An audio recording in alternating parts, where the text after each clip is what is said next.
A great wizard could make dead things live again, yet he still could not escape old age. To defeat death itself, he forged a legendary blade and prepared a ritual that would grant him immortality during a solar eclipse.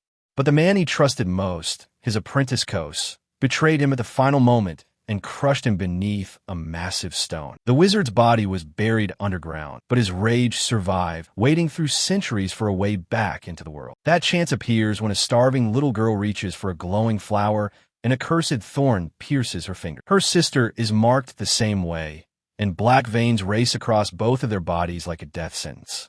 A village which immediately realizes this is no ordinary sickness, but the touch of something ancient and evil. That night, a voice from the darkness offers the sisters power, if they can steal the magical sword and set him free. At the same time, we meet Evan, the son of King Aurelius, a prince raised in London far from his own world. Back in a magical kingdom, Evan feels like an outsider, more comfortable with modern life than swords, monsters, and royal duty. His house is packed with gadgets from the human world, making him look even less like the warrior everyone expects.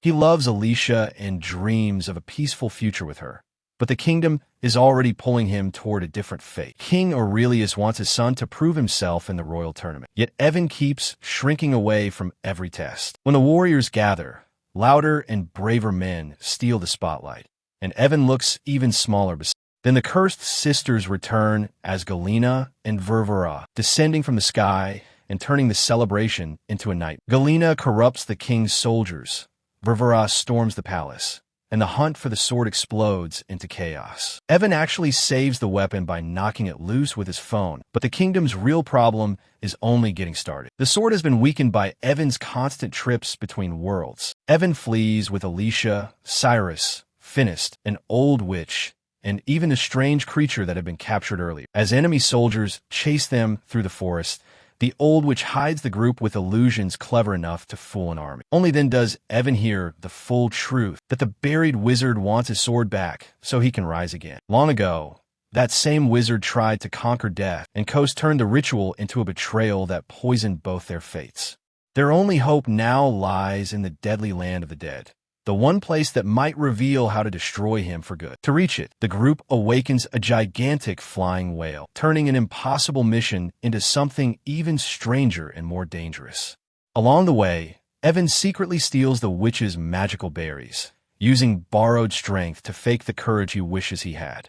At the edge of the dead land, he outsmarts a talking mountain and earns a glowing stone that opens the path ahead. Inside, Evan meets the spirit of his father, who sends him back with Kos, the immortal betrayer who helped create this disaster. Kos finally remembers the key to ending the wizard. The murder stone must be shattered, and only the sword can break. Evan secretly restores the sword, but his lies are already catching up with him, and the trust inside the group is breaking apart. When Ververa attacks, everyone learns Evan's strength came from stolen berries, not the heart of a true hero. The sword is taken, the team is shattered, and Evan is left behind with nothing but failure and humiliation. Then fate twists again, because the bizarre creature returns the lost sword and gives Evan one last chance to prove himself. He races back to White City and finds the kingdom under siege, finally stepping into battle when his people need him most. The creature leads them to a giant stone, and Evan believes one clean strike will end the nightmare once and for all.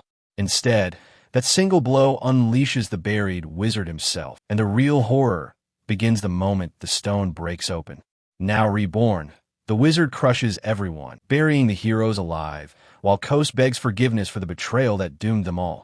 With nothing left, Evan remembers his father's lesson that true power comes from the earth itself. For the first time, he stops reaching for shortcuts and stands on his own strength. Drawing on that truth, he tears the wizard away from the ground and drags him through a portal into modern Moscow. In the human world, the wizard can no longer feed on the land beneath him, and his immortality starts to collapse. Furious and weakened, he promises revenge on both worlds, but this time there is no power left to save him. The wizard burns to ash, the buried soldiers rise again, and Galena slips away before anyone can stop her. By the end, Evan returns as the king his father hoped for, proving that courage only becomes real when you stop running from it.